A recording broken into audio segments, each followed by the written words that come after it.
కిందకి మార్చాడు రాజశేఖర్. లైక్ నందిగామ దేవినేని కుటుంబానికి స్ట్రాంగ్ సీటు. అది ఎస్సీ చెప్పేటప్పటికి పాపం ఆయన ఉమా మైలవరానికి తిరగాల్సి వచ్చింది.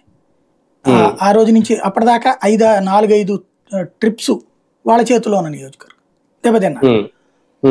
అట్లాగే మన ఈ గుంటూరు జిల్లాలో ఉన్నటువంటిది కావచ్చు, చాలా చోట్ల తెలుగుదేశం మహా స్ట్రాంగ్ గా ఏళ్ల తరబడి దశాబ్దాల తరబడి గెలిచే సీట్లన్నీ రిజర్వ్డ్ చేసి పడేశారు. పత్తికొండ కావచ్చు, ఇట్లాంటివన్నీ కూడా అట్లాంటివన్నీ అట్లాగే ఇప్పుడు రేపు పొద్దున అదే స్టెప్ వీళ్ళ మీద వేస్తారు గ్యారంటీగా. అది జరుగుతుంది. అంటే ఇప్పుడు జనగణన వేరు, కులగణన సెపరేట్ గా జరుగుతుందా సార్? జనగణంతోనే కులగణన జరుగుతుంది, అందులో తేడా ఉండదు. అంటే దాని ఆధారంగానే తర్వాత ఈ రిజర్వేషన్లు ఇవన్నీ చేస్తారు. దానికి దీని మహిళా రిజర్వేషన్ దానికి ఏం సంబంధం లేదు కదా.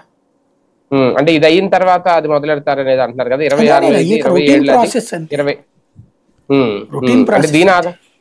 అంటే దీన్ని బేస్ చేసుకుని అయితే అదే ఉండదు, ఇంకా కొత్త ఉంటుంది.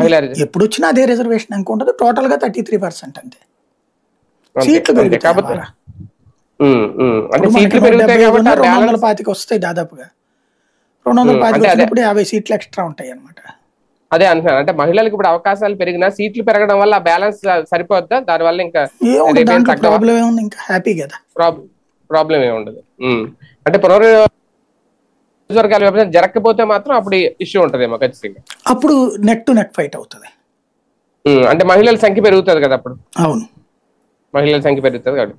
సార్ మరొక కీలకమైన అంశం, అంటే ఇది ఏడాదని కాదు కానీ ఈ మధ్య కాలంలో హిందూ ఆలయాల మీద దాడులు అనేది చాలా దారుణంగా పెరిగిపోయినాయి. చివరికి నిన్న వారాహి అమ్మవారి ఆలయం దగ్గర కూడా జరిగిన దాడి. ఓకే, అది కారణం ఏదైనా, అలాగే మొన్న కూడా మీకు తెలిసే ఉంటుంది, ఇక్కడ కూడా మా వైపుని ఇక్కడ ఆంజనేయ స్వామి గుడిలో ఆ స్వామివారి విగ్రహాన్ని తీసుకొచ్చి బయట పడేసి ఆ ఫ్యాన్లు అవి కూడా విరగొట్టేసి, అంటే ఒకటేనే కాదు గ్రౌండ్ లెవెల్లో వెళ్తే చాలా చాలా జరుగుతున్నాయి.